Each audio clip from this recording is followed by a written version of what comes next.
Hey everybody, welcome to Obscurities and Miniatures. It's time for a short and sweet weekly painting progress, and we're going to start with the short and sweet part. And we've got some new minis from Raw Miniatures. And Raw stood for something, and I cannot remember what, but I'll let you guys figure that out. But one of the cool things is they were really getting into the groove of making lots of tiny, and I mean tiny, they were originally native 10mm scaled figures. I blew these little dwarves up a little bit. It's about 15mm scale for my own reasons. I can't remember what they were now. Probably to fit in with my other 15mm stuff. But unfortunately, Raw took a break up until just now. No, these aren't new figures. Actually, what they did release were these really cool support-free dragon men with a very, Asian Cathay style flair to them, which I thought was kind of cool, and I'll do a video on them one of these days, because I've got the whole set hanging around, and, it's always kind of cool to support people doing something different. These guys, that's the actual native resolution, so it's kind of surprising that they went a little bit bigger, but these guys, whatever scale I printed them at, I'm assuming 15, I mean, they are dwarves grabbing a 1/72 Aztec and some 15mm figures from a variety of manufacturers. While they are a bit on the thick side, they seem to fit right in. This is like Alternative Armies, Splintered Light. I don't even know. Caesar? Victoria? No, not Victoria. I cannot remember who's even making 1/72 Aztecs now. I feel like Caesar miniatures, but if you guys want to correct me, by all means, please do. And a Curacao, crap, what were they called? I don't even remember now. Dinosaur dude, for lack of a better name. Anyway, they work pretty well, and I cannot help but every time I see these Raw figures, they totally remind me of, like, fantasy squinkies, which I was all down with buying for my kids when they were little, and they had absolutely no interest. Just looking, I had painted another of the Men-at-Arms figures they did a while back. I think at the same scale. They're definitely not at their native... Maybe they are at their native resolution. I don't think they are, though. I think they're blown up just a teeny tiny bit. Anyway, if you're curious about them, absolutely take a look down at the link below. We always put them for that very reason, and hopefully you'll stumble across something that you enjoy just as much as I do. Okay, what else do we got this week? I didn't get a whole lot done because I've been really busy, and next week is looking even worse. Everybody is out of town except for me, which means I'm the one driving kids around. So that's okay, but that kind of limits my free time. I have been going all in on these mom figures. Painted up one of the barbarian types. I'm not 100% satisfied with the results, but it gets the job done. Especially from a distance. I did a really poor job of removing the supports on it. It was a hell of a time. It didn't go well. And I probably should have played around with some of the shading stuff some more, but I'm almost out, and I desperately need more. And I was saving that for another project, so hopefully in due time. You can't have a Chaos Marauder type without a warrior to go with it. So we painted up another of these mom Chaos Warriors. Again, pretty straightforward. I don't want to say simple, but maybe refined would be the word I'm looking for. There's not too much in the way of extraneous jangly, dangly bits all over him like current modern figures. And not just from GW, because, I mean, yeah, they're guilty, but there's plenty of 3D printer types that go way overboard with the details as well.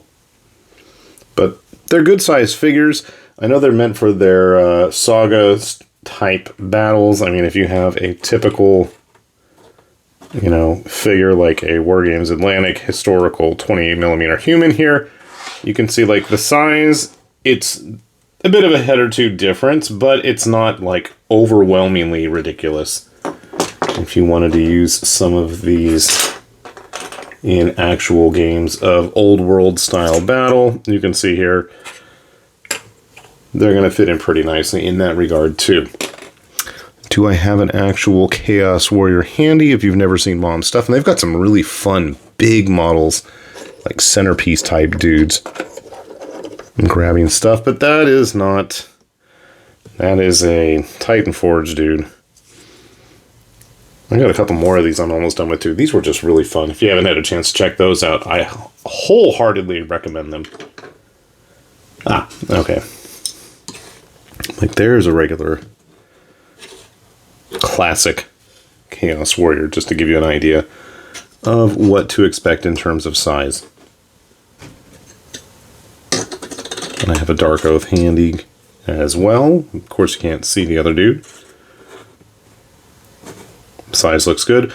I was a bit disappointed though that the Marauders so far don't have any sword hands, and that seemed like such an obvious thing, and I probably have something I could just kit bash without even having to digitally finagle with things, but dangle is not the word I was thinking of. I don't know what I was thinking of, but yeah, you know, I think that they're pretty straightforward. I'm sure I have some sword hands that we could replace those easily with, but they are armed with just spears currently, but I'm hoping we see some variations on that. Of course, if you want to go all in with the crazy, wild designs of stuff like Raging Heroes, speaking of models that have a lot of stuff going on, I think you're going to have some fun with that. And these are just cool models, too. I really like this guy. Like, that is any excuse to throw this on the camera, I'm like, I will take. I love that figure. And a figure that is definitely moving up there in terms of respectability, in terms of just his sheer outrageousness, is this dude from Titan Forge's Cyberforge line. I don't even know what to say. I mean, he's just too much for me here. He's got rolled up jean shorts, you know, pulled up socks, and he's super glossy, which is really weird. Cybernetic arm. He's got like a palm tree belt buckle, nice gold chain. I wanted to play with like doing some kind of funky, reflective Oakley style, gnarly 80s sunglasses, because I feel like it really fits this guy's theme.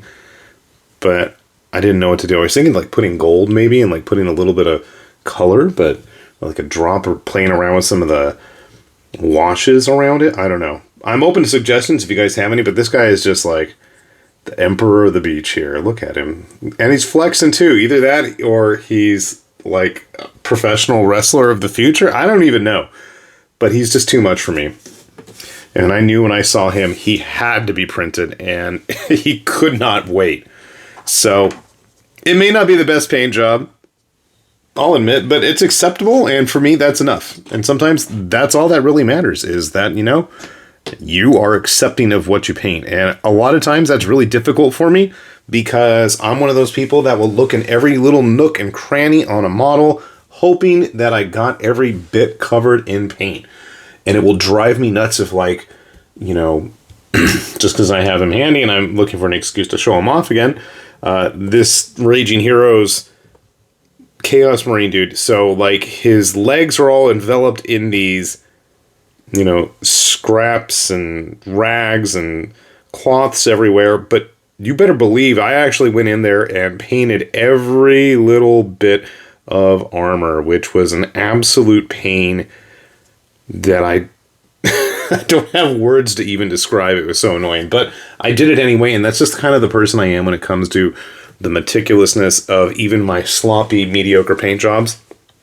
So if I can handle it, and if I have a million things going on, and believe me, we got some pretty crazy stuff we're dealing with right now. Thankfully, you know, it's stuff we can handle. But if I can do it, so can you. Now, I look back at some of these videos and try to figure out how I was doing, like, videos every single day of the week for almost, I don't know how many years, and I'm just left absolutely flabbergasted because now I have no time for it, but hey, you know what? When you're young, you're young, I guess, or young at heart. But anyways, that's enough of me rambling. Like we said earlier, if you want to check out any of these models yourself, do a better job than I do, post them up with a weekly painting progress hashtag, and hopefully I will do the same. I always love seeing other people's work, especially if I inspire it, and I know I've gotten plenty of you in trouble for purchasing and finding new models because I've heard firsthand stories about it, which is always fun to hear. So please, by all means, keep sharing them, and I will too. So with that said then, this has been High Lord Tamberlane with Obscurities and Miniatures saying thanks for watching, and we will see you back here soon. Bye-bye!